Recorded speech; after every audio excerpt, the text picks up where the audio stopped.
Hello and good evening, everybody. Thank you for joining us tonight for Alamo Area MPO Walk and Bite Night. Tonight, we'll be talking about trail connections on the I-35 corridor. We'll be talking with members from the City of Braunfels Parks and Recreation Department, City of San Antonio Parks and Recreation Department, the Great Springs Project, and ActivateSA. Looking forward to having you as part of this discussion, talking about regional trail connectivity within our region, the Alamo Area MPO study region. This includes Bexar County, Guadalupe, Comal, and a portion of Kendall County. But as I mentioned, tonight we'll be focusing on some connections within the I-35 corridor and how we're improving trail connections within our region and how to maybe connect to Austin one day. So we're going to get started right now. And if you haven't, please submit your survey.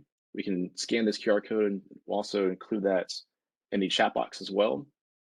So again, thank you all for joining us and look forward to having us part of this conversation. And we will have our presenters present their presentations about all the great things that they're doing. And then following that, we'll have a Q&A session. So feel free to put in your questions in the chat box, and we'll be happy to take those questions towards the end. Thank you. All right, so first we're going to have Garry Merritt with the Great Springs Project. So he has represented clients in over $800 million in corporate, financial, and real estate transactions.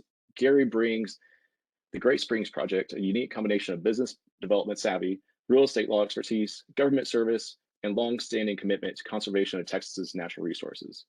A former rural county judge, county attorney, and corporate counsel, Garry's legal expertise includes business and real estate transactions, water rights, business development, private securities offerings, acquisition of venture capital, and contract negotiations. Board certified in farm and ranch real estate law, Garry is a life fellow of the Texas Bar Foundation and a member of the State Bar College, holding a bachelor's degree from Rice University and Juris Doctor degree from University of Texas School of Law. Garry returned to the Texas Hill Country to practice law in his rural hometown of Leakey after working as a corporate attorney with Campbell and Riggs in Houston and team counsel for the Houston Rockets. Prior to joining the Great Springs Project, Garry served as general counsel and legislative director of the Texas Association of Counties, which represents all 254 counties in Texas with over 2,500 elected officials. Garry has also previously served as board chairman of the Hill Country Alliance, the Middle Rio Grande Development Council, and the Southwest Area Regional Transit District. An avid river guide, Garry cares deeply about our beautiful Hill Country and preserving it for future generations to come. Garry, welcome, and we look forward to hearing what you've been up to and what the Great Springs Project has been up to. Well, thanks, Joey, and Nick, nice job on the pronunciation of Leakey. I know that can be a tricky one sometimes, Leakey versus Lakey, but thanks for the introduction, and it really is great to be here. I just have a few minutes to talk about Great Springs Project, so I'm going to jump right into it, go through a few slides, and I hope that there's some questions at the end for this presentation.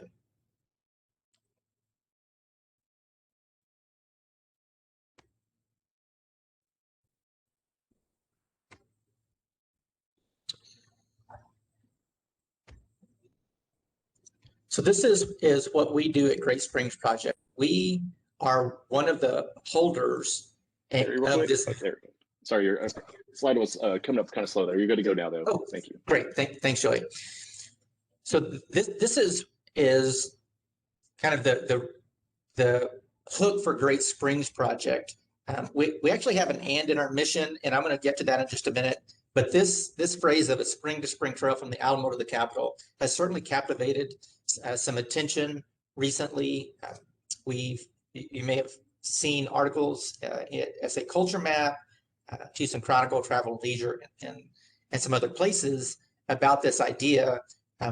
This is certainly not a new idea, and the work that we do is not new work. We are really just trying to be seamless with existing work and to elevate other projects. And this idea of a network of trails from the Alamo to the Capitol has a tremendous group of stakeholders, the ones that are presenting today, as well as many others. And it really is just my honor to be able to talk to you about the work that we do as part of that mission. This is our vision of using land conservation focused on these 4 springs from San Antonio Springs, the San Antonio Springs Complex, to Comal Springs, and New Braunfels up to San Marcos Springs, and then to Barton Springs in Austin.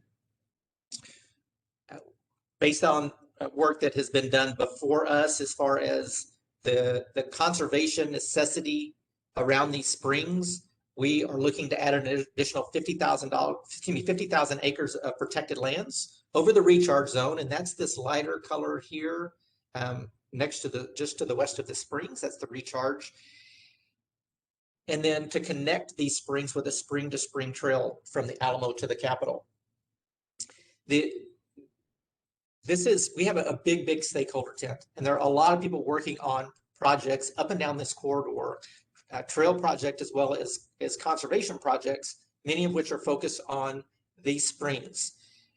So we know that this is, as I said, not a new idea, but we work very closely with as many people as we can to understand their projects, and then to lift up their projects, and then to connect their projects with their neighbors in any direction. And so super happy to be on this panel with the group here. We work very closely together, and I believe we all share this vision of the power of connectivity of protected lands and the connectivity of the trail. And I want to say that this is not a new idea. This idea of these four springs being connected through human activity, we believe goes back thousands of years. If you've had the opportunity to see a rock art panel that is along the Pecos River, west of San Antonio, west of Del Rio, west of Comstock, Texas, this is an iconic, important panel there. The White Shaman is one figure in a very large panel, but it's called the White Shaman panel. And these four springs, we believe, and many other people believe, are depicted on this panel. And it shows, we think, the importance of these springs to humans and the connectivity of these springs to the way that humans operate. And so we are among the current stewards of this vision and are honored to be able to continue the work that's been done. This is who we are. Here's our board. We're very pleased to have a very strong San Antonio and New Braunfels presence. Hope Andrade is, many of you know that are on this in this webinar, and super happy that she has joined our board this year. And our advisory board, Les Shepard is in New Braunfels, Bill West in San Antonio, Mayor Phil Hardberger, and many others that you see here. Ted Flato, with whom I served on the Hill Country Alliance board. We're honored that he is part of our advisory board, along with Mike Burke. So very strong San Antonio and New Braunfels presence here. We could make several slides like this of people with whom we work throughout the corridor. This slide says Land and Trails Partners, but in no way, this is not an endorsement of any of these people of our work, but these are all people with whom we work, in some cases, very closely to help to understand the projects that they're working on a local level, because our work works best on a local level to find those projects, to help to support them in any way that we can, and then to elevate them with connectivity. And again, connectivity is the key to making this work. Connectivity of protected lands and connectivity of the trail. The way we operate on a granular level is we try to be deal facilitators, whether it's a land project or a trail project. We help to connect the local partner, if it's their project, to funding, if that's what is necessary. And you see many things that are listed here on this slide. To a significant degree, the funds that show up at the local level have their origins at the federal level. So for example, the Great American Outdoors Act money that's listed first under the bullet for federal funds, that money flows down to Texas Parks and Wildlife. And then that money then flows to recreational trails grants that local agencies can apply for. And we would help to support that. That's just one example of many examples. So we try to be creative and think about what is the money that's available and how can we support our local partners and helping them to generate the funding that's necessary for the project, because we're all in this because we believe strongly in it, and we believe strongly in protecting the resources and accomplishing this great mission of a network of trails, but no money, no mission. You have to have the funds. One of the things that we're working on to help to support this work is a trail plan that will involve all of the stakeholders from San Antonio to Austin, public participation, public engagement, looking at the local work that's being done and then connecting it. And you see the timeline for that there. By this summer, we'll have the first report here, the economics benefit report for the entire network of trails, as well as segmented by county. So Bexar County can look and say, this is what this network of trails would, how it would impact both from an economic and also from a health benefit side in Bexar County, in Comal County, in Hays County, and then up into Travis County. And we'll have that trail plan completed by the end of 2021. And then I just wanted to talk just a moment about the creativity that is required for this kind of work.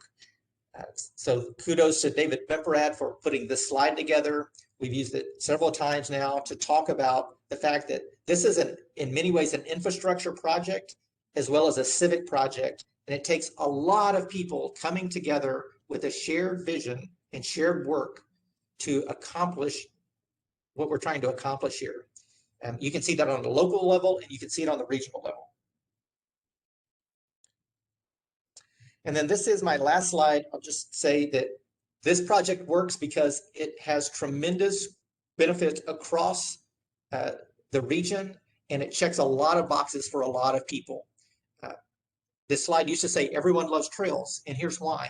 Because you can see the things that are listed there. For an NGO like us, for a local agency, whether it's a city or a county or a river authority, if it's on a more regional basis, planning organizations, and then at the state level, there are a lot of opportunities here to accomplish things that are incredibly important using this low-cost, high-return infrastructure that is parks and open space and connected trails.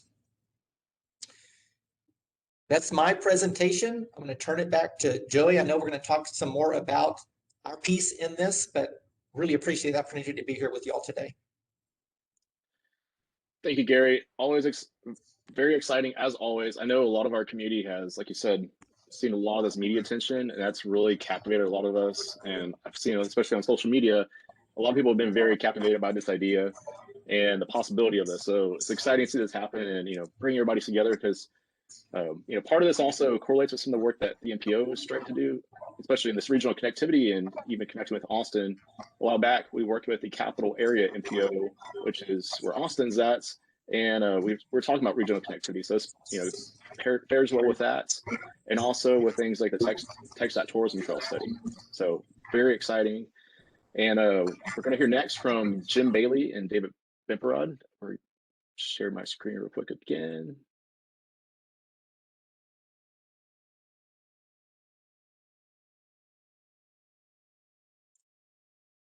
All right, so Jim Bailey is a senior principal of Alamo Architects in San Antonio, where he leads the housing and urban design studio.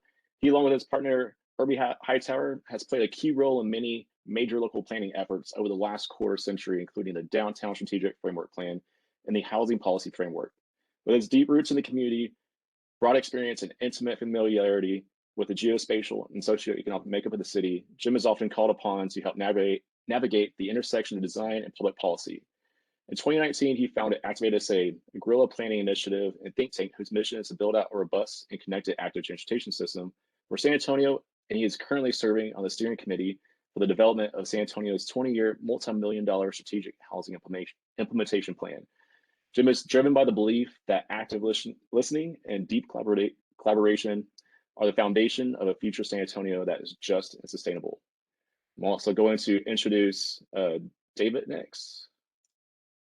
And David Bemporad is a second-year Master in Urban Regional Planning student at the Harvard Graduate School of Design. He is currently serving as the Acting Executive Director of ActivateSA and the Spring Intern of the Great Springs Project. He has also served as a board member of SEAL, Students Expanding Austin Literacy, a Summer Affordable Housing Fellow with the Bloomberg Harvard City Leadership Initiative for the City of Reno, Nevada, and 2017 Archer Fellow in Washington, D.C. He is a born and raised San Antonian, proud graduate of Churchill High School, and current resident of the beautiful Lavaca community in San Antonio, in Southtown San Antonio. Welcome, Jim and David.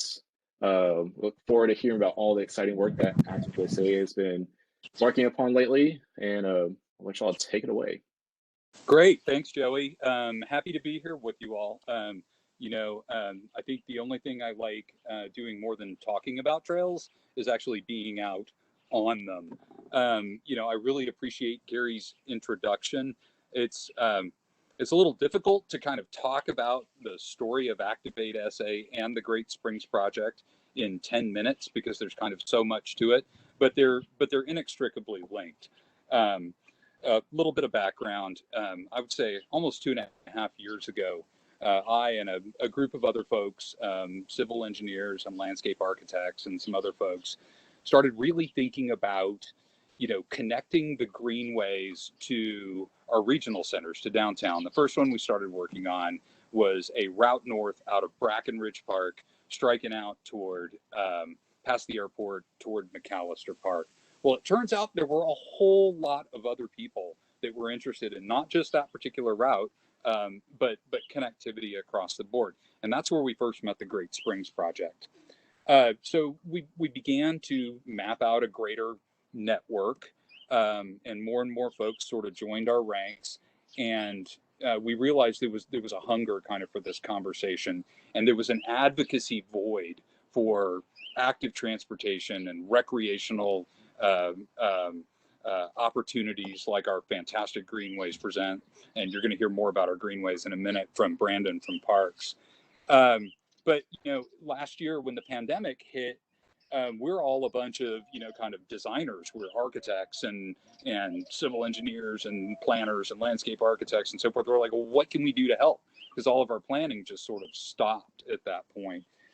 So we partnered up with some public health advocates and our partner in crime, John Bailey from the National Resources Defense Council. And he said, hey, these cities all over the country are closing down residential streets to give these folks who are trapped in their home all day, remote working and remote learning, space to kind of get outside and, and exercise and get some sunshine safely, right? So we put together this initiative called the Share the Streets Project, and temporarily closed Cincinnati Avenue and West Cesar Chavez on the west side in partnership with the council districts and neighborhood associations, and with a lot of support from the mayor's office. And we learned a lot from those. But I think what the real importance of that was that it brought us together, I think, truly as a civic-minded organization, right? And at the same time, we're hearing about, Austin outside and the massive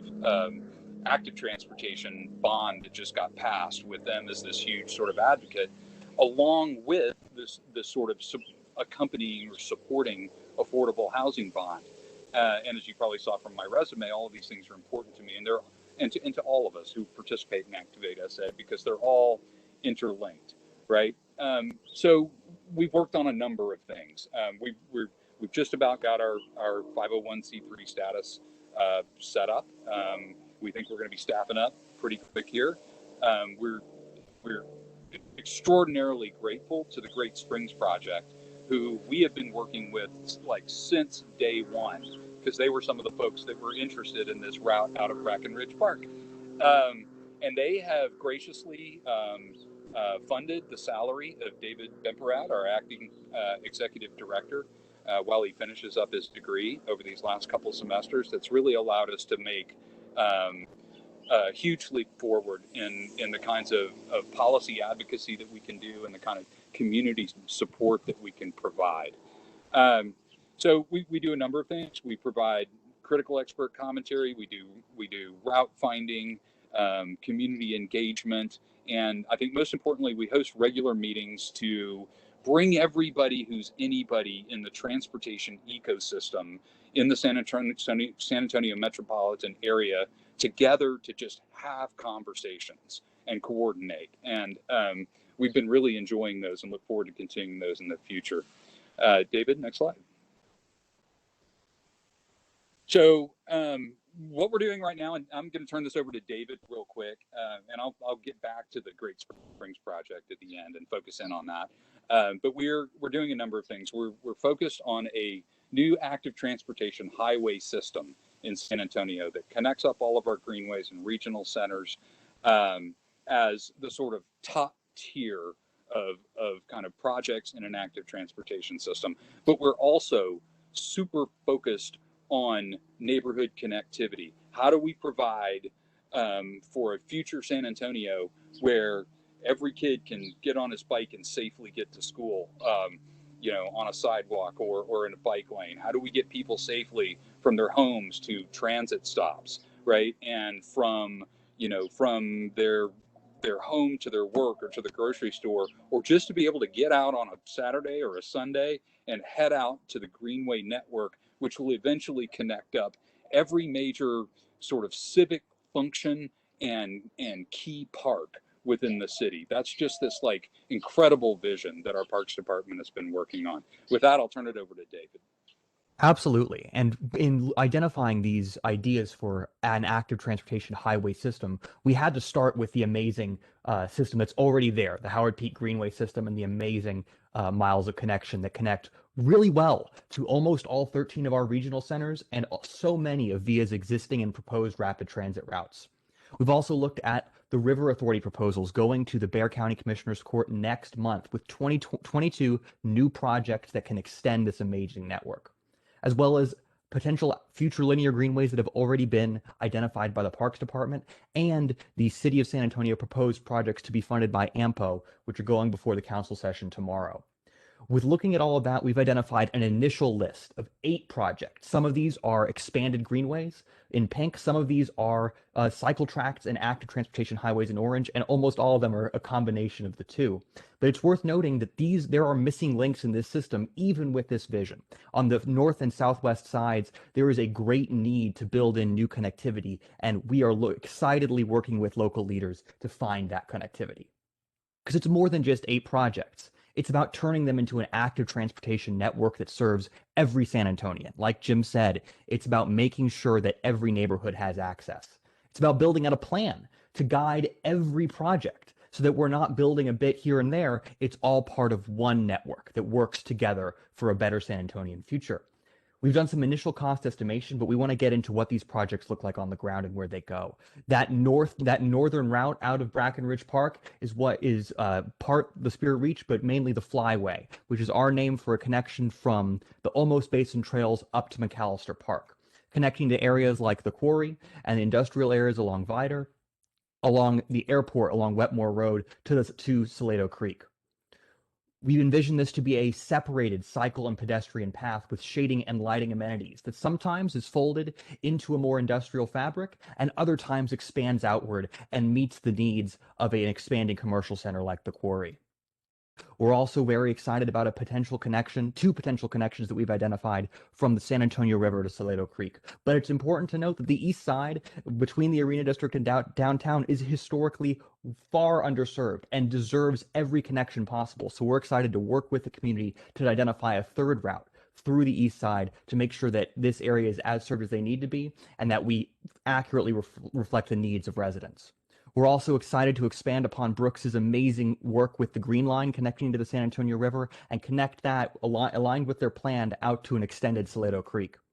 We're also working with neighborhood residents on Cincinnati, expanding on our work on Share the Streets and turning Cincinnati into what has already been studied as an amazing complete street that doesn't just redefine a neighborhood, but works within the neighborhood to provide connectivity for every mode of transportation. We're also excited to work with the San Antonio Medical Foundation on extending the Leon Creek Greenway up Heebner Creek to their amazing work on the Floyd Curl Bike Path. And we're supporting the military cycle track, the missing link in the Leon Creek Greenway, going from Pearsall Park up past Joint Base San Antonio. On a smaller scale, we're working on Camino La Vaca, the idea of extending the convention center path down along 37, eventually connecting to Roosevelt Park, as well as the Spirit Reach, an amazing proposal that connects Brackenridge Park under Hildebrand through Incarnate Word up to the Almost Basin Trails, and the Mud Creek Trail, extending the existing Salado Creek infrastructure in McAllister Park up all the way to 1604. And these last two projects do more than just provide an amazing trail and active transportation amenity for these neighborhoods. They all come together into our vision for the Bexar County leg of the Great Springs project. And I'll hand it over back to Jim. Yeah, great. Thank you, David.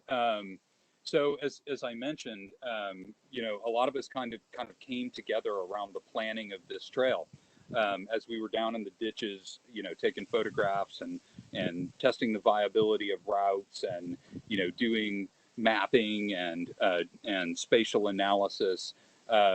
We quickly found out that Ted Flato and his group were working with the Headwaters Conservancy and had already done a lot of work on the Spirit Reach. And so we began to focus on the flyway along with the Great Springs folks. Also found out at the time that Brandon and his team had been doing a bunch of work on the Mud Creek Trail. Hopefully he'll talk a little bit more about that in a minute.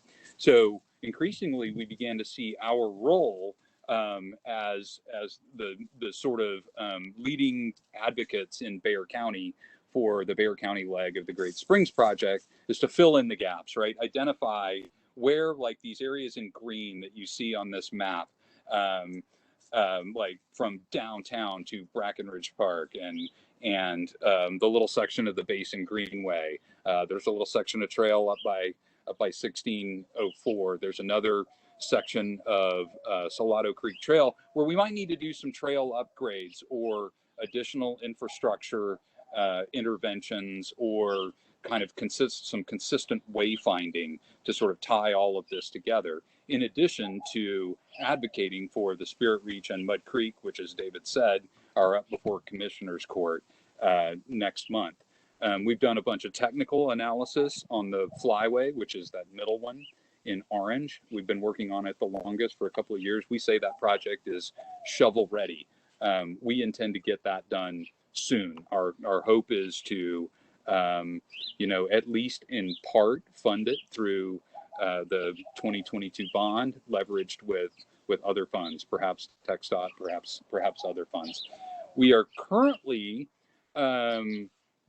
working on pathfinding to get from 1604 to the Bexar County line. We're sort of loosely targeting some protected lands around the Bracken Preserve, not the International Bat Conservancy lands, but some other lands that have been protected over time. And there are a number of potential routes and a number of challenges. A lot of that property is in private hands, and so finding the links where we can mostly go through public property and find a nice trail experience have been a little more challenging, but we're making a lot of progress and feeling confident that we're gonna get through. So we are really excited to work with the Great Springs project on this leg here. As I said, they've been extraordinarily supportive. The resources that they have devoted to support not just this, but all of the slides that you've seen in this presentation to date has just been incredible. And I also know that we've got Ylda from the city of New Braunfels on the call today. As we're beginning to wrap up some of the basic pathfinding for Bexar County, we've had several conversations, and we look forward to jumping over into Comal County and lending a hand where we can. Thanks, Joey. Thanks, Joey. Thank you, Jim and David. Exciting as always. I'm sure I'll be saying that a lot this evening about all the work everybody's doing, but great work. And of course, awesome visuals too. And it's very exciting. And as you can tell, this is all kind of a good synergy going on between all the different organizations, a lot of different work overlapping. So it's, kind of the good conversation science. Everybody's, trying to work together for this common vision of, creating better trails and more connected trails in our community. So thank you all for that, for your part in that too. All right, so I'm going to move on to Ylda next. One second, pull up my slides to introduce Ylda. Yeah. Sorry, I jumped ahead here. All right, so Ylda Capriccioso continues for Braunfels Parks and Recreation Department. And Ylda is a park development manager for the city of Braunfels Parks and Recreation Department, where she manages the park. Ylda is a wind's coming a little bit strong right now. Just let you know. And she brings more than 15 years of urban planning experience from the San Antonio River Authority, Chicago Metropolitan Agency for Planning, Evanston, Illinois, and Louisville, Kentucky. Ylda holds a Master's of Public Administration from UTSA and AICP certified and member of the Texas chapter and Central Texas Recreation and Park Society. Ylda loves planning. It is a profession that touches every aspect of a person's life, from where people live, work, learn, and play. Her passion for planning is really of love of helping communities find opportunities to love where they live, understanding their choices and trade-offs, and ultimately creating high quality of life communities. She and her family live in Comal County. She enjoys bike riding and striving to garden in the hill country. Hashtag rocky soil. Hashtag oh deer and other nighttime critters. You can only imagine the joys of, or all the fun obstacles of gardening with those. Ylda, you can able to, you can share your screen and take it away. Excited to hear what New Braunfels is up to too. Absolutely. Thanks for the introduction. I'm going to go ahead and just start with a video that we've got. Are you all able to see my screen yet? Not okay. Let's see if we got this going here. I can see your screen. I can see that you're. There we go. There's a slideshow. There we go. You're on.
So thanks for having us tonight, Joey, and thanks to all the other partners for participating. But like Joey said, I'm the Park Development Manager with the City of New Braunfels Parks and Rec Department.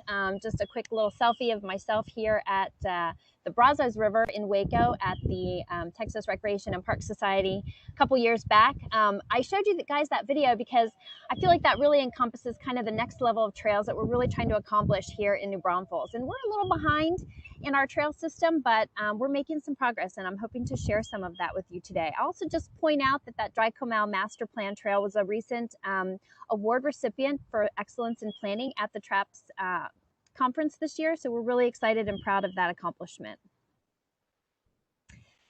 So I'm going to talk a little bit about some of our trails, some of the existing trails that we have here, what we've been doing over the last couple years, and then highlight some of our signature trails, you know, the one that I highlighted on the onset, the Dry Comal Greenway, and then our Alligator Creek project. And I'll also just point out that, you know, we've started working with the Great Springs Project, and Garry and his team have been really instrumental in kind of being a good puzzle piece to the work that we've started here in New Braunfels that we started 10 years ago, but we continue to work on as we expand our urban trail network here in New Braunfels. So we have a variety of trails here in New Braunfels, and we kind of categorize them in 3 different ways. We have nature trails, which are typically our paved and natural surface trails. Really popular ones are Panther Canyon, located here in Ylda Park, which is why you hear all the wind in the background. Our Dry Comal Nature Trail, which is our only mountain biking trail that we have here in New Braunfels. And we also classify our neighborhood walking trails. These are the loop trails that come into our neighborhood and community parks. Very popular one in Ylda Park as well as Fisher Park, and really heavily used. And then we also classify multi-use or shared use paths and bike facilities all in our hike and bike trail network. And our signature trail for that one is called our County Line Memorial Trail, and it's the longest and continuous multi-use trail that we have here in New Braunfels. want to just give you a little snapshot of kind of what some of our trails look like here. And these are kind of that next level, you know, kind of our greenway, kind of leading into that. So our County Line Memorial Trail, you can see that on the lower bottom of the screen, and it's an 8-foot wide. It was constructed before we had a 10-foot standard, but this connects through some drainage way and some wetlife areas, and also connects to Fisher Park. And then Walnut Avenue was a road project that was completed a few years ago, and with that they included a shared use path that meanders through some small pocket parks through some of our older and established neighborhoods. So really great addition to our community. And then the last two pictures show the developer installed trails, and this has been, you know, really significant for us over the last at least the last 4 years that I've been with the city, is really trying to work with our development community, both residential and commercial, to install segments of our hike and bike trail. While some of them are small segments, they do help us close that gap for some of the connectivity that we need here in New Braunfels. So in 2019 and 2020, we completed a hike and bike trail update. And really what we were trying to do in this update was take our outdated 10-year plan that we had approved in 2010 and really look at and see what type of work had been accomplished since we passed that plan. And so we wanted to make sure we had an inventory of the existing trails that had been added, existing bike lanes that had been added.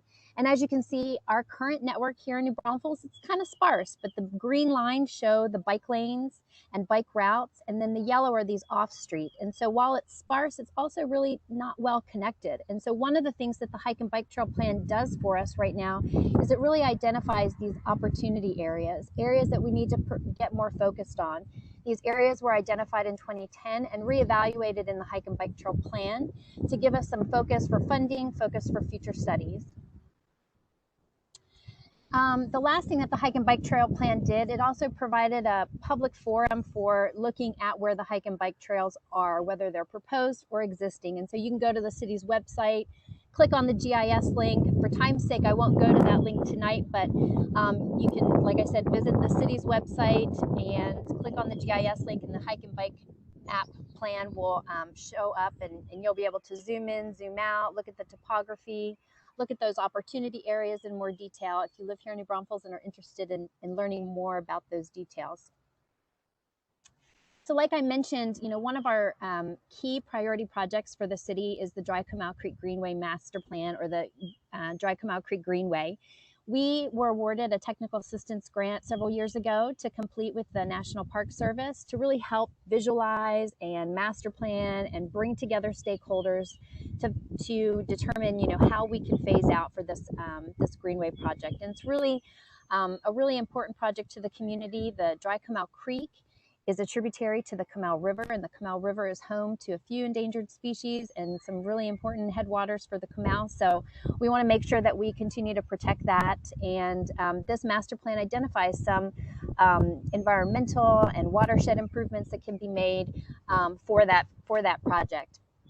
In addition to that, this project is about 5 or 6 miles. You know, it just kind of depends on how it meanders and whether or not it will stay along the creekway or connect through some other areas. But really, this is the link to San Antonio and our suburban cities on the south end of our community, and really where we see a possible opportunity with the Great Springs to connect directly into Landa Park, where the Canal Springs are, and to the headwaters, which are just on the other side of the park. So we're excited to be a part and a partner with the Great Springs, and look forward to continuing to work with them. The other project I wanted to highlight for you tonight was the West Alligator Creek Trail. This is also in one of those opportunity areas. It's on the north side of New Braunfels. So just as a point of reference, Landa Park is kind of in the center, and then that round red circle shows the northwest side of town. So rapidly growing area, lots of new commercial residential developments. If you're familiar with I-35, Buc-ee's and the ATV Plus are the two kind of commercial landmarks you'll see, and Alligator Creek traverses that I-35 corridor. The area that we're looking at for the West Alligator Creek Trail is also another Great Springs connection, because it really would connect us to our neighbors in San Marcos. But we also recently received a a land dedication from a developer, about 46 acres. It's the sandwiched dark blue or purple property between the two lighter blue properties. And we're going to be working in the near future with our community to develop a preliminary design for that trail. And when I had shown you some of the hike and bike trails that have been installed by developers, some of that is in the Alligator Creek portion of the trail. So we're excited to see a full connection over here. We're excited to see how it could connect with the Great Springs and San Marcos and really bring 25 feet of park to this side of town here in New Braunfels. So all the work that's happened over the last 10 years and over the last 4 years that I've been here at the city really has not just been done in Parks and Recreation. I always have to give props and lean on my engineering and planning and development departments, because without them and their efforts, whether it's through funding or through just working with the development community, they are part of the reason why we've been able to move the needle here in New Braunfels when it comes to hike and bike trails. And so for those of you that are in the audience, the Facebook friends out there here in New Braunfels, if you're listening or if you're in Comal County and you're looking how to support trails here in New Braunfels, I just wanted to share a couple really great organizations and communities that really support what we've been doing here at the city. And the first group is our New Braunfels Parks Foundation. It's an all-volunteer nonprofit organization. They help advocate for parks and trails. They raise funds for us. They have a signature event each year that's coming up in May called Wine and Sanger. It's a lot of fun. It will be going on. It'll be kind of a smaller version of that from years past due to the COVID, but we're excited to continue to work with them. And so if you're interested in getting involved, they are a great organization to participate with. Also, our Comal Trails Alliance, they are also an all-volunteer nonprofit group here that works throughout Comal County, but really focuses a lot on our trails, our nature trails here in New Braunfels. And without them, we wouldn't have such great trail maintenance and management. They help us do a lot of work days and removal. And then I also wanted to point out that they also have an annual event, their Sweaty Yeti. It's a big race that raise a lot of funds for park trail improvements here in New Braunfels. And then our watershed cleanup. All of our watershed cleanup projects are a really great way to learn about our creekways and our waterways, and that's where we're focusing a lot of our trail effort on.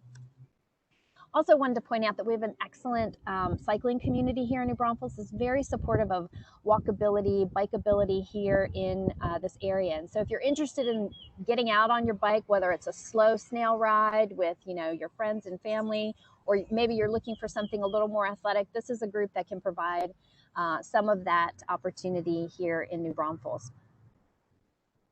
And then finally, I also just wanted to share that we have 3 fantastic bike shops here in New Braunfels.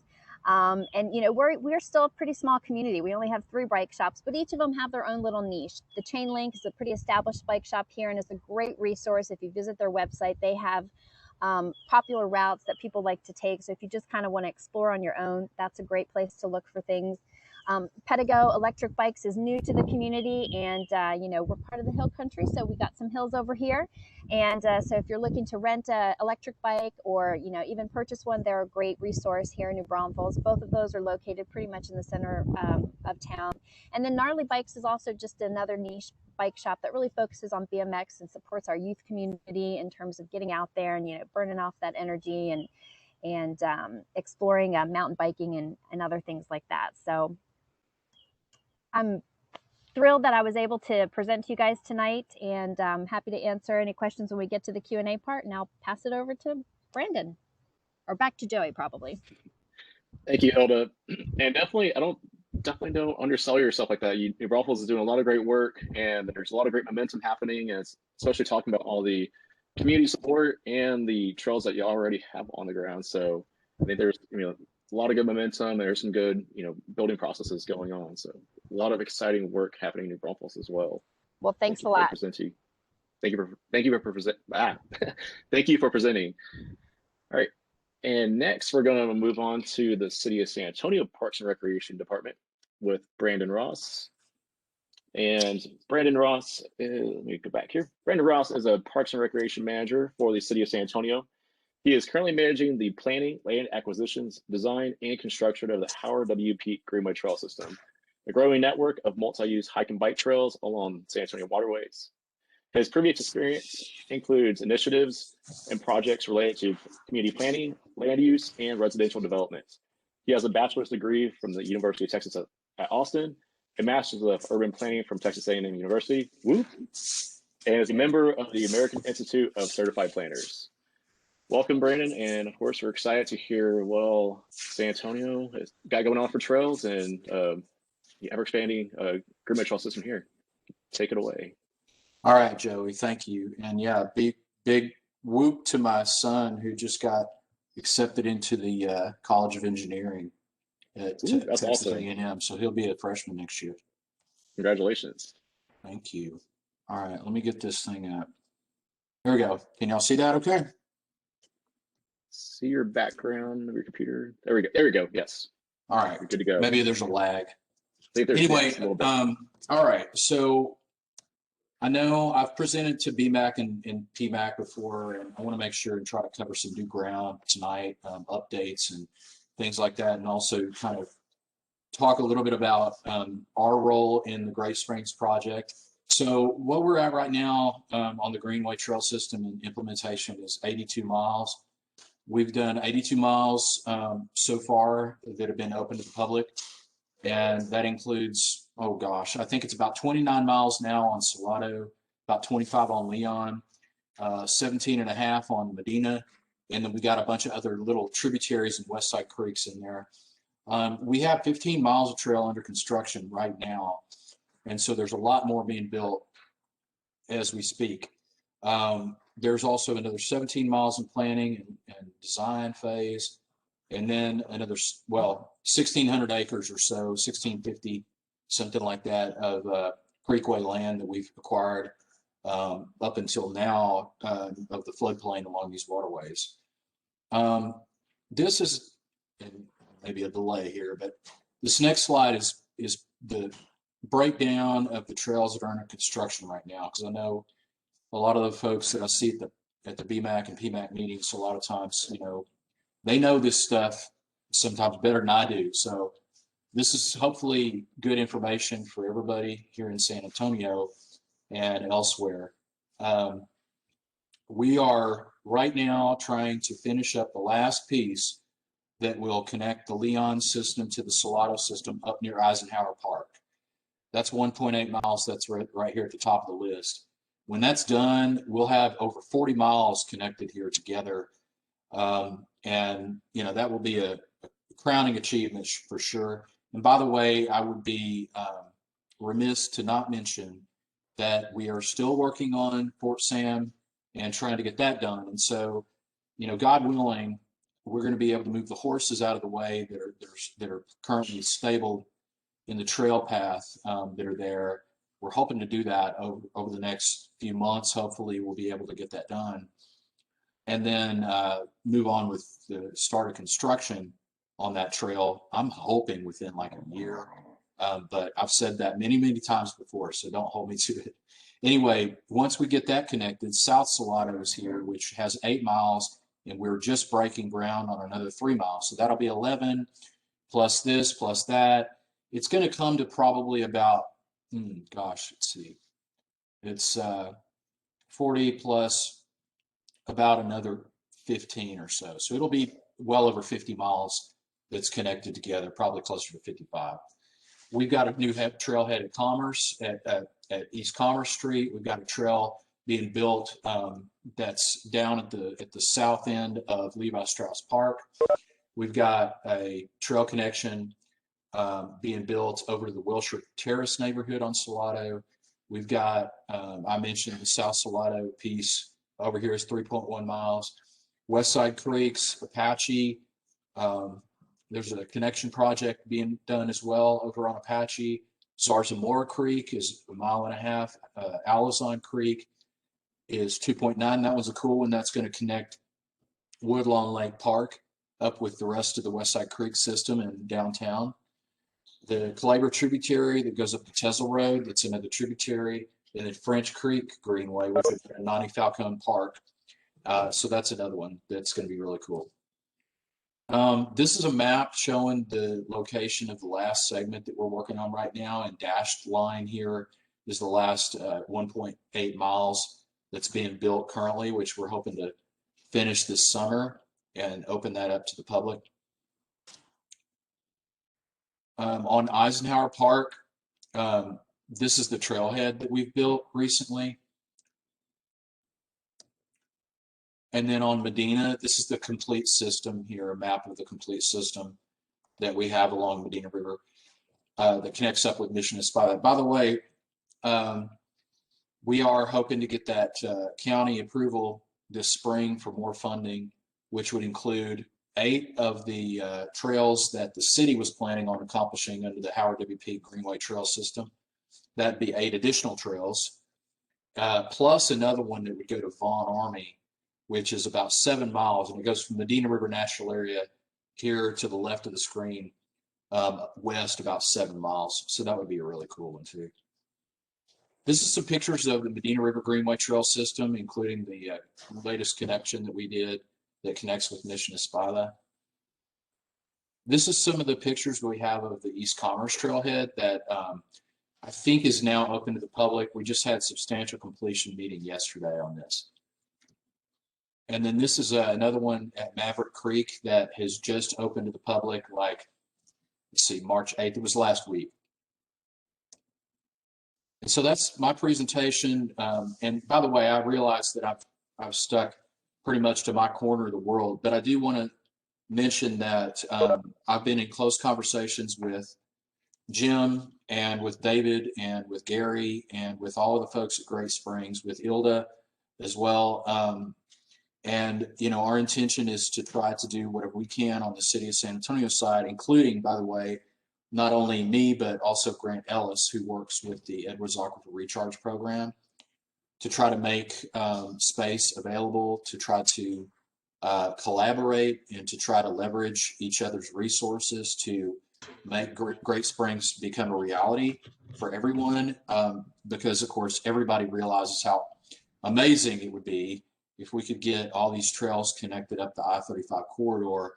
It would just, I'm sure, be a boon to ecotourism and bike tourism for Texas. And so it's high on my list of things that I hope that, you know, we can all be successful with together, you know, hopefully in the not too distant future. So Joey, that's it for me. We can go back to you now. Thank you, Brandon. Exciting as always. Greenway Trail work here in San Antonio is amazing. I'm fortunate enough to live in an area where I can hop on the Greenway trails and, you know, take a ride when I like, especially as the time changes happen right now. If I wasn't on this call, I'd probably be on the trails right now.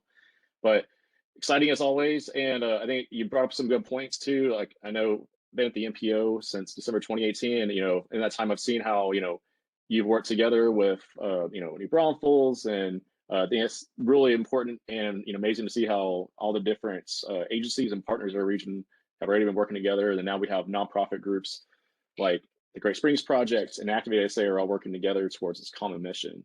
So, you know, thanks for all your hard work too. We appreciate that. So now we're on the Q&A portion here. So start off with some questions here. And I guess it's kind of a general question to start off here first. We've talked a lot about, so you've all talked about all the great work, all the hard work you're all doing, you know, especially behind the scenes to make these great things happen.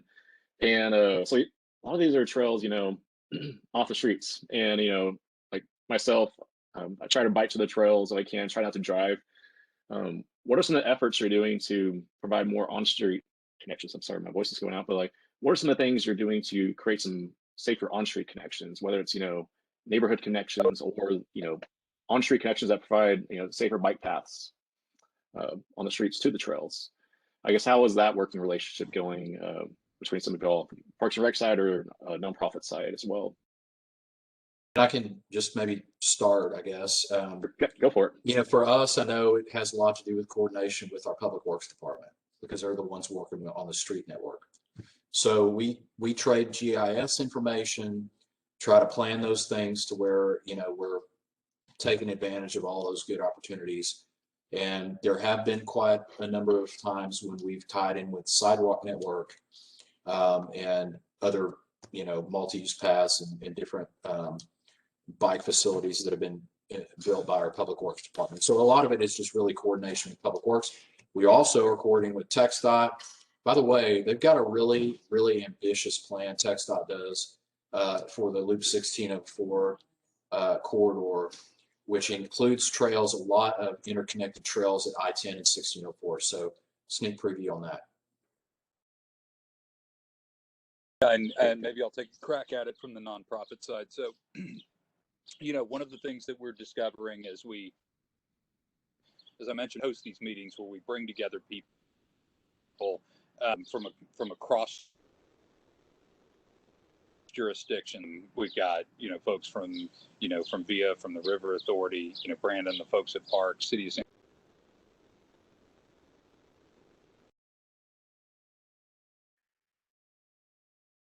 Jim, I think your audio is going in and out a little bit. I'm not sure if anybody else is experiencing that. Okay. Is that better? Yes. Is to become kind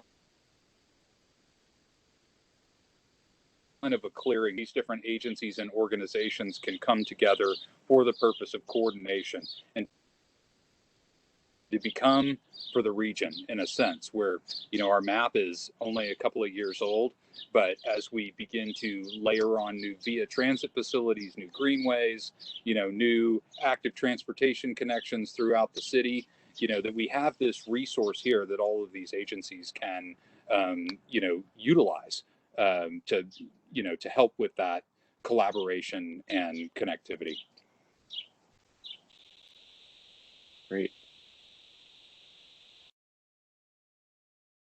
Ylda, do you want to add anything from the New Braunfels side on that?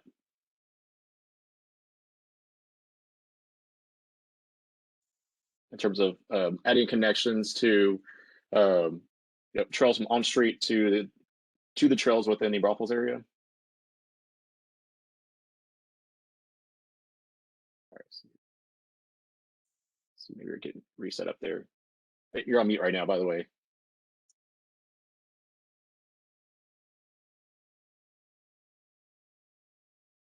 There we go. You should be unmuted.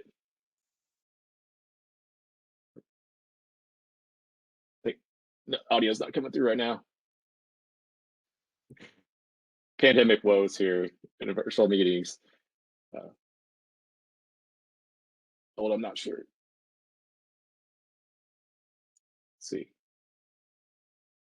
I guess we can maybe jump back on it. Let's see if that works there, Ylda.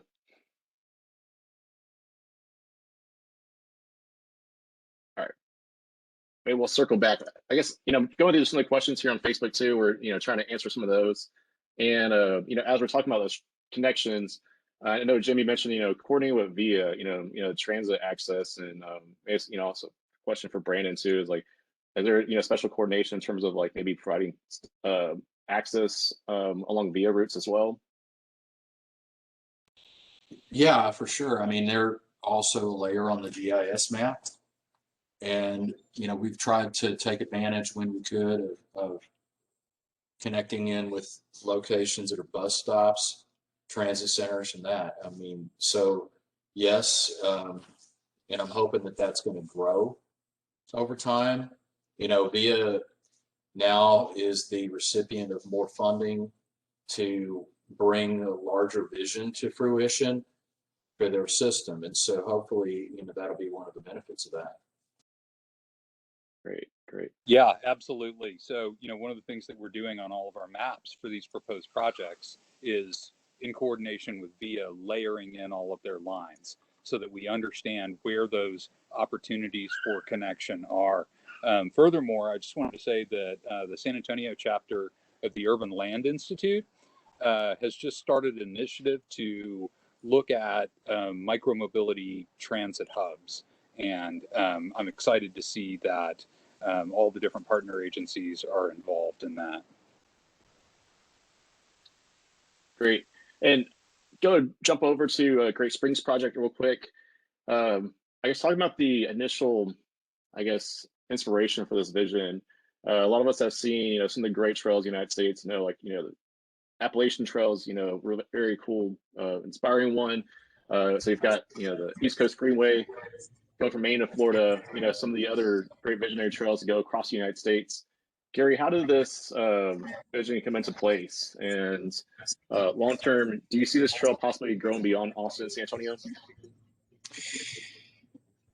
Yeah, so the reason we're here is because of some big vision by some folks that have been thinking about ways to focus on protecting of these springs, as well as provide this civic gift for Texas, especially with the population growth, the pressures of more people moving here, needing places to live, the working now to provide that kind of infrastructure, the places for people to go. Using models like the Appalachian Trail is a really good example of that, or some West Coast trails, and then seeing what a great trail system can do for a city, the way that it's happening in San Antonio, the way it's happening in New Braunfels, and then to extend that through the region, and to provide this network of trails all the way was really my board chairman is Deborah Morin, and I will say that she is the reason that we are here, is because she had this vision and then brought together like-minded people to help to stand up the organization. We do get asked very frequently about, is that enough? Is Austin and San Antonio enough? And the answer is no. This is a network of trails, and we were very, very happy if other initiatives were interested in connecting with this. So I will say that between this project from San Antonio to Austin, 80% of the population in Texas, 21 million people, lives within a 3-hour drive of some portion of this project. And so there's tremendous appetite and opportunity for other trails to be connected with this. And then the last piece I'll just say is I'm from a small town in the Western Hill Country, and I would really hope that there be a trail from the western edge of the Hill Country this way, from Wimberley, into Hays County, to San Marcos, and then to New Braunfels. Great, good points. I think, especially like you mentioned, rural access is very important. I think that's one thing I've seen in other parts of the country where there's a little more regional connections, and it provides that rural access. So I think it's a good point in bringing that up, because especially maybe rural parts of our communities, there may not be as many safe routes to travel via bike or foot. So that's a very good point as well. And I guess talking about accessibility, I think I kind of know this question, but just kind of connected here with one of the comments here. As a group, how do you define a trail? Dirt, concrete, crushed granite? And I believe I know this, probably looking at the pictures from San Antonio and New Braunfels, and some of the work everybody's doing is concrete. But I imagine it has to do with accessibility, but Ylda or Brandon, if y'all want to expand on that, or maybe even like trail width, how that plays into what you're building or requesting to build. Ylda, can you speak? Sorry, I didn't mean to sound like that. Okay, no, okay, that's okay. Guys, she's got a cure for cancer, and she's trying to tell us about it right now, and we're missing it. So it's a shame. But anyway, I think I can speak for both of us. A trail is a trail. We love trails. Natural surface, concrete, whatever. The reason we make our trails out of concrete is because they're in the floodplain, and we don't want to have to go back and maintain them and maintain them and maintain them. We want to build it and build it once and not have it washed out and continually be inaccessible for people. This is also something that has to do, of course, with accessibility, period, in terms of just providing access for people with disabilities and making sure that there's a firm, stable, wide surface that people can use. Now, as far as the connection from Austin to San Antonio and that, I would let Garry take that. To me, I've been on a lot of trails in Austin that I absolutely love, and they're not paved. And so if that can be part of it, then all the better. But I know that providing accessibility is something that is probably the creme de la creme that everybody would love. But, then again, a trail, like I said, a trail is a trail. Everybody likes to walk trails, whether they're paved or not. Yeah, and I'll just I'll add into that. at ActivateSA, we're really starting to blur, I think, the distinction for recreational use, particularly in highly populated urban areas where there may not be large swaths of green space, and the idea of active transportation. The idea that people should just be able to kind of get out of their house, get on their bicycle, go down to the store, and maybe part of that's on our greenway system, maybe part of that is on street infrastructure. So, kind of really kind of expanding the thinking what a trail is, that it's part of, in our mind, a larger network. And there are some that are clearly focused solely for recreation, for the mountain bikers to get out there and just, tear it up, and natural surface, and, same for the trail runners. But there's some of these that are, truly going to serve also as, for bike tourism and transportation infrastructure. And so my hope is, this connection from the Alamo to the Capitol is a little bit of both, but it's one of those hard surface trails where where folks can get on it and really get up kind of ahead of steam. Responsive to that. Go ahead, Gary. I'll just add to that very briefly that the way that I say what Jim and Brandon just said is that the trail tells us what it needs to be. What's it for and where is it? And then you go from there. But we think it'll be all the surfaces somewhere in there. Definitely. And I think that I want to mention accessibility too, because I know the past few days I've been out riding the trails more consistently, and I think it's amazing to see, how often trails are, used by people in wheelchairs, people running, people walking with their kids, people riding their bikes, people on their recumbent bikes. And so it seems like, at least it's talking in San Antonio, but, it's looking more and more like a trail of, all people, all ages and abilities, and people from all different backgrounds. So I think it's, incredible to see that, especially as a trail, imagine, has further reach into more neighborhoods in our community. And let me jump over to another question here. Sorry, I'm still trying to manage everything here virtually. So in terms of, I guess, accessibility too, I guess, what there's been I know there was also a San Antonio Parks and Recreation survey out recently, and some of the feedback was talking about trail lighting, and it's been discussion, behind the scenes too, how that can work. And is there any more talk, especially after that survey, about after hours on the trails and more lighting? Not a lot. I think what it is that, we want to eventually do it. We're going to need to have some money in order to do that, and that's something that we haven't figured out yet. One thing though is that I know for sure, I'm sure it's probably bad news for a lot of people. It's not going to happen in some places, some parts of town. It's just not. We have legal agreements with property owners, and we're concerned about the impacts of the to the environment of that lighting in certain places. But there are some places that I do believe it would work, and that we would be able to provide that. So I think it's just a matter of at this point understanding that the desire is there, which is great. That's what the survey was for, is to try to figure out, hey guys, if we got some money to spend, where do y'all want us to spend it? What's going to be the best use of the money that we've got? And I think we learned a lot from that survey, and lighting and expanding hours is one of those that I think we'd like to do. We just need to figure out where and when and how, and I'm sure we'll eventually do that.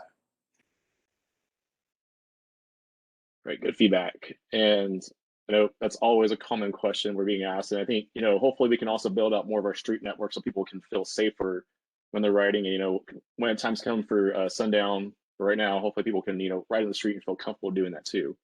Vice versa in terms of accessing the trails. Absolutely, Joey. And if I can just chime in, ActivateSA is a big fan of these ideas. And like Gary said, the trail tells us what it needs to be. along with what you said, Brandon, it's about context. Some areas, especially those that we're seeing in really amazing SA bike share usage that we've been talking with JD Simpson and the amazing team over there, seeing that huge spike in ridership. Those are the areas that should be considered for lighting, because that's a really incredible amenity that we should get people on the trails using those bike shares as much as we can, even if that is after hours when we should have lighting. So there's absolutely a contextual argument for where they should go, and we're all for it. Great response, David. And trying to answer some more of these questions here. We've got a question about what coordination has gone on with the El Camino Real de los Tejas National Historic Trail Association.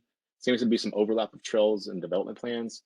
I know Ylda still trying to work the audio out here, but she did make sure to mention that the Dry Comal Creek Nature Trail points out the connection and needs to recognize the El Camino Real de los Tejas. So thank you for that response, Ylda.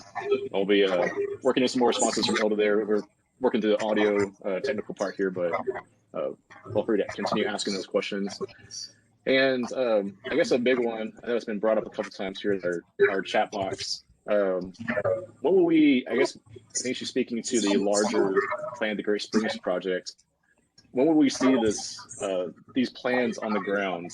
And Lydia says, I've seen lots of plans since 2005, great plans, and just wondering when we'll see those on the ground. And I'm sure a lot of you probably speak to policy, funding, and just general action for the community. And I think that, maybe in some of your responses, maybe touch on what the public can do to help you out and carry your missions forward. I guess. Garry, yeah, go ahead. I'll start, and then I'll let Brandon, Ylda, Jim, and David provide the rebuttal for what I'm about to say. But every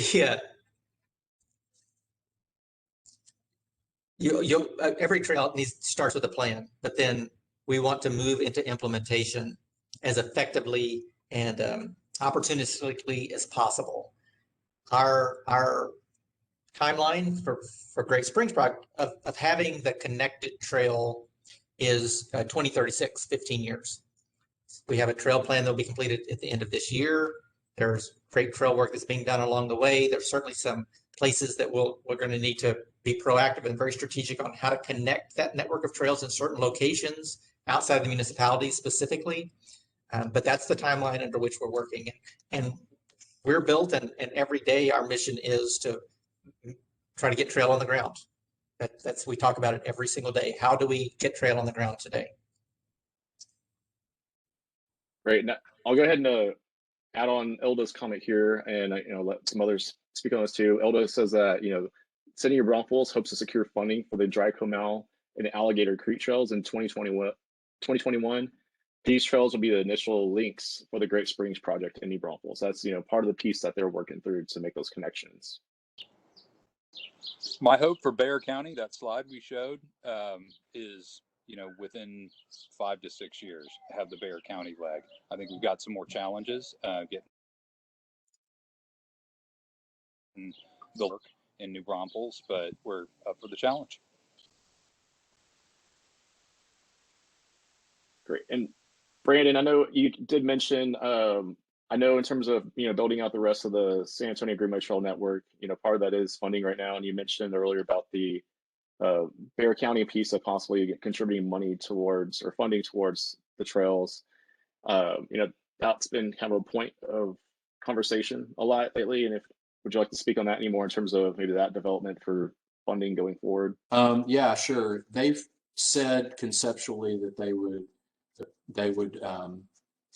provide another $83 million for trails that would be part of the Howard WP Greenway system. But that actually is just a part of a bigger $240 million package that they're trying to get approved through Commissioner's Court, which includes, like I was mentioning, like that Trail to Von Ormy. It also includes the Spirit Reach, which is the name for the trail that would connect the Almost Basin Park up to the Brackenridge Park area and all of the trails there on the San Antonio River, and in a lot of different other, great projects. So that's the plan as far as, conceptually from Bexar County. and San Antonio River Authority. And one of those projects is on Mud Creek, and it goes 4 miles from the Gallister Park up to past Thousand Oaks up to Bulverde Road, which I think would be the first, real shot in the northeastern type of direction where we would be trying to meet up with Ylda and her group, who would be coming in the opposite direction to meet and make those trails meet between San Antonio and New Braunfels. Great information. I'm sure, we're all looking forward to hearing more information about that, especially the general public will be, I'm sure, excited to hear more about those plans from Bexar County. It's been an exciting leg of that, the funding and the planning aspect. And Brandon, while I do have you here, I know there's some more questions here for the city of San Antonio, and I have a couple questions here maybe you can answer. One's about updated trail maps, and when would those be available for people to pick up? And there's also one about, is the Vital Creek Greenway by Wurzbach and Thousand Oaks going to be connected to the Salado Greenway Trail one day? Okay, so the trail maps and the brochures are we're working on a 2021 right now. We've got the design finished. I mean, it's really just making updates to our brochure and updating the map and putting some new pictures in and some updated information. We're hoping to have those ready in a couple of months. So I know everybody's looking forward to that. We haven't had one since 2019, so it's a little late. But then on the Vital Creek, yes, the plan is to connect all that together. Now, it's a pretty long way. I think it's 7 miles between the trail that's been built over at Wurzbach Parkway and Thousand Oaks going over to LBJ Park, which is where it would meet Salado. So that's probably going to have to be done in phases. That's not one that's on the county's list right now. So it's probably going to be having to be something that we do through bond program or something like that. But yeah, that's the plan, is to eventually link up Vital Creek with Salado over there. And we also have another section of Vital Creek actually further south. There's a tributary of Vital Creek that's coming up the other direction that we would be building. It's in a different location, but basically that is funded. So we'll be working on that, hopefully start design in the next couple of months. It's over, by the way, that one goes from the Oakwell Trailhead area, just north of Austin Highway, over to Perrin Vital. Okay. Awesome. Thanks for those updates, Brandon. And I have jumping over to New Braunfels here, I have a response from Ylda on this. We have, there's a question about statistics on bike ridership or trail usage, and has ridership gone up in the last year? And do you track post-infrastructure improvements? And so Ylda said that currently do not have the information offhand, but she knows that the parks and trail has had high activity pre and during COVID. And in fact, they're adding a new bike loop to the Dry Mile, half-mile, to help with the competing foot and bike traffic. This was an effort led by the Co-Mile Trails Alliance. So that's another, talking about nonprofits, here's another great nonprofit in our area that's helping out with those efforts, in addition to Great Springs Project and ActivateSA. So thanks for that feedback. And talking about crowding trails, I think that was one of the things that was mentioned there as well. So that's how are we going to combat that in the future? I think that's a question that we need to ask. And also, I think this question also brings up a good point in terms of data. We're in the day of data, or like the age of data. And how are we using this data, like in terms of the bike ridership data? I know Jim, we were talking about Share the Streets. There's been data collections on that. And I guess, what are some of you doing with data to help move your plans forward? That could be either be from the trail use, maybe economic impact data. I believe Garry touched on that a little bit. So how can we use some of this data to help propel some of these planning initiatives and trail building and even on-street networks going forward? I can start us off and just say thank you to the amazing work that the city of San Antonio has done collecting data. Their equity and mobility scores on their maps online have just been an absolute amazing resource for all of us who are in this trail planning world. ActivateSA is currently developing a pretty robust scoring a scoring system for potential connections, and that data that's being gathered by the city of San Antonio and put out there to the public for anyone to use is absolutely essential to our scoring. So just big thank you to all of the team over at the city.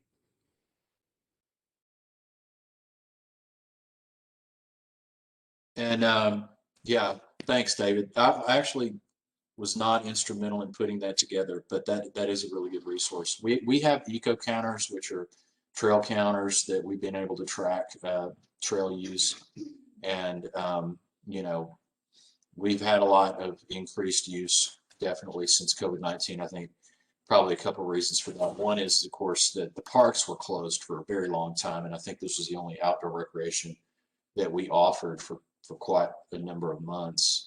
The other possibly just being basically cabin fever for a lot of people. But anyway, that's basically it from my side. Great, thanks. I think jumping off that too, we've had some comments here. I know ActivateSA has had some conversations, and this organization I'm about to speak of is San Antonio Bike Share, the operator of our local bike share system, B-Cycle. And JD Simpson commented that SA Bike Share excited to consider how we might be able to provide service in some of these new connected areas. So, exciting, talking about working together, it's another important piece of working with partners like that to bring great accessibility to options like bike share. And also, I mentioned dirt trails, different types of trails earlier. And Jeff Jordan with the South Texas Off-Road Mountain Bikers said he's ready and willing to have discussions about shared use dirt trails along the paved paths for mountain bikers, trail runners, and hikers wherever we can for those who like to feel dirt under their tires and feet. So, there's also, I know that San Antonio Parks and Rec also has a close relationship with Storm, South Texas Off-Road Mountain Bikers. So another, important, there's a lot of important relationships and a lot of great conversations happening behind the scenes here.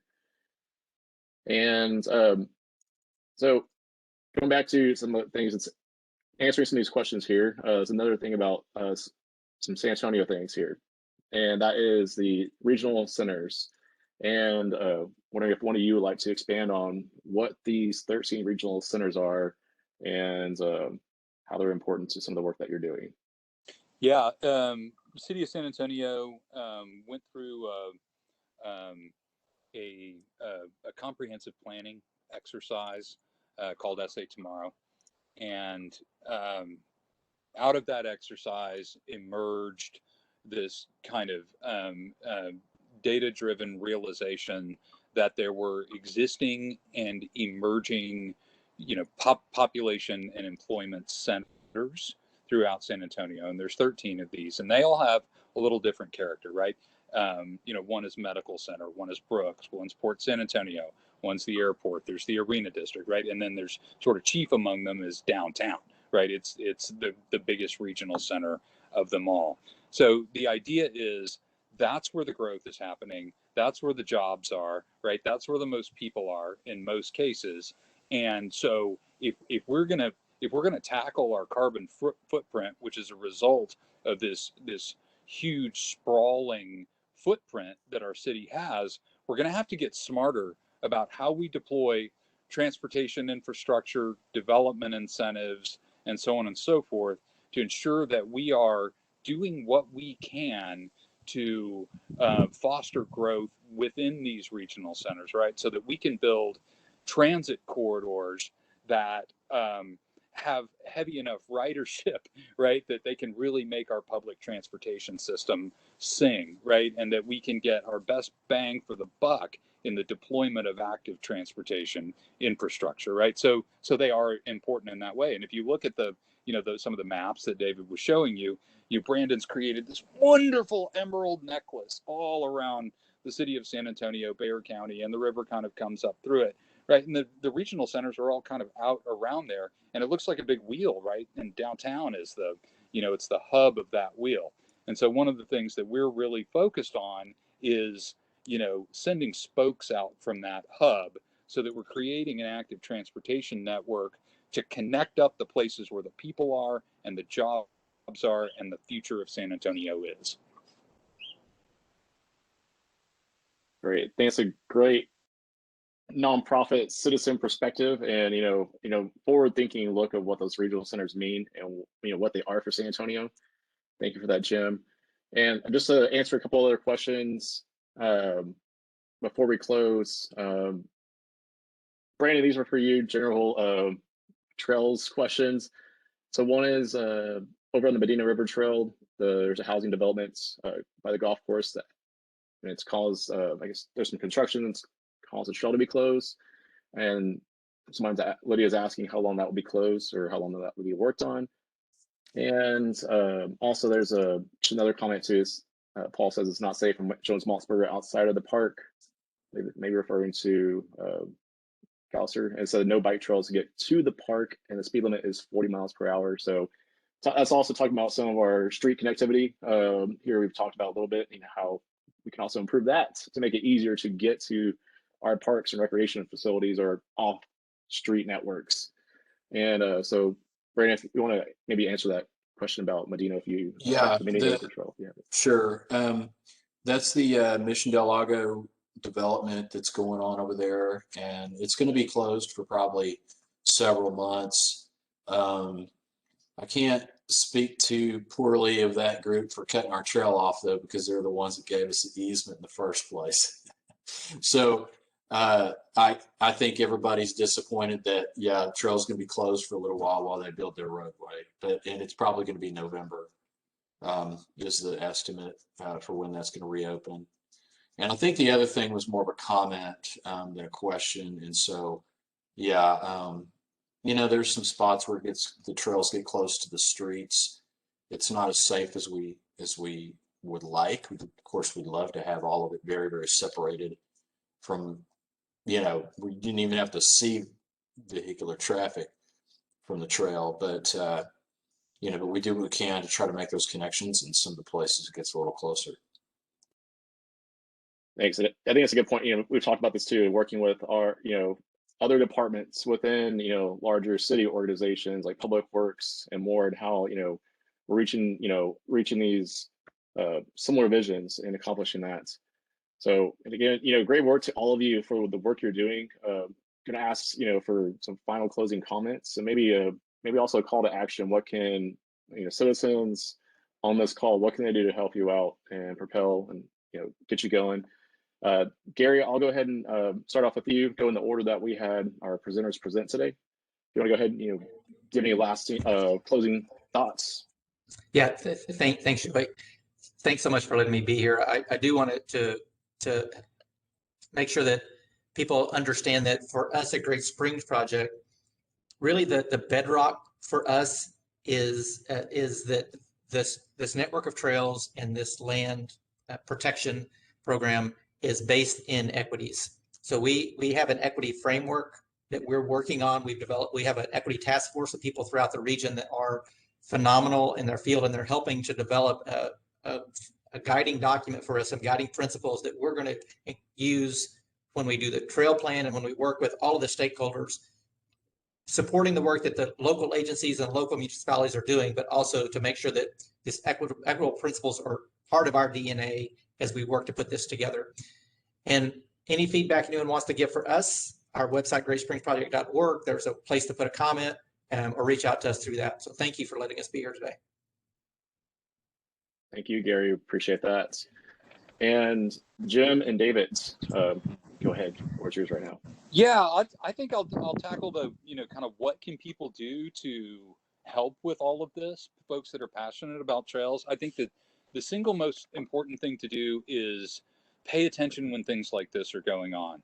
And most importantly, pay attention when you see something in your inbox on your your social media feed that's a survey from Parks and Rec or from the AAMPO or from City of San Antonio Transportation, right? I mean, are all of our staffers or VIA, right? And all of our staffers in these agencies are really interested in what the public has to say, and they will act on this community feedback. And so the more voices that we have advocating, for the things that we all value as a community, the more likely we are to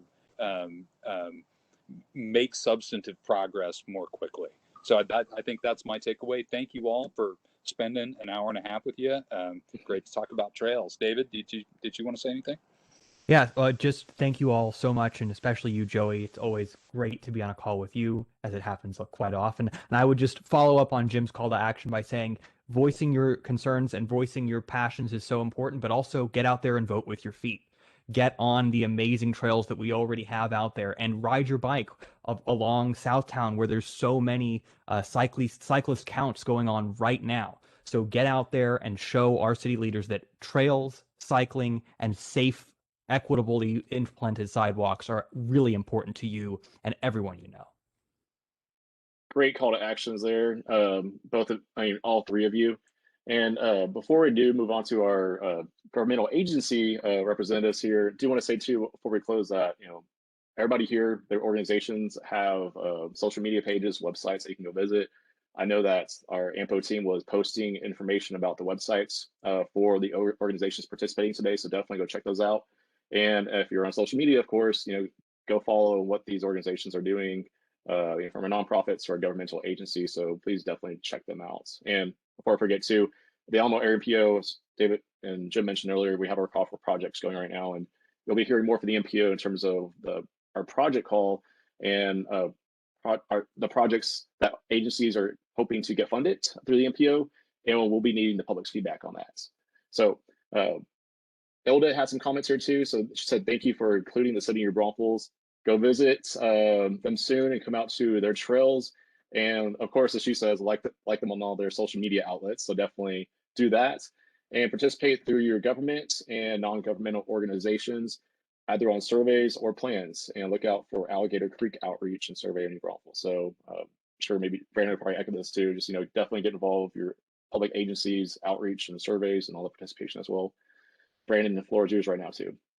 Yeah, I would just say thanks, Joey, for getting us all together. I mean, this is a great forum, and I mean, it's pretty cool just because, there's so many people now starting to really get interested in doing this, and to be able to collaborate with such a large vision with so many different partners, it's just really awesome. It's not just us, it's not just San Antonio, it's a big, huge network of people around the state. And I mean, to think that we could all work together in a team way to try to realize something as big as connecting Austin to San Antonio and beyond is just amazing. So, yeah. Indeed, it's truly amazing. Like all the work that's already been happening. San Antonio to New Braunfels, and I have to definitely give shout out to a lot of our other partner organizations in the MPO study here, like Seguin, Bernie, creating their own trails and have existing trail networks as well. Smaller communities like Leon Valley and other suburban communities. And Brandon mentioned earlier Bear County's initiative to add trails in unincorporated parts of Bear County. So that's all, very important and providing more connectivity. So thank you all for joining tonight. And thank you to those who are viewing this. We'll be posting, this will be on Facebook Live, and hopefully we have a recording of this. We'll share it to our YouTube probably as well. And I know somebody asked about presentations, and maybe we can make these presentations available.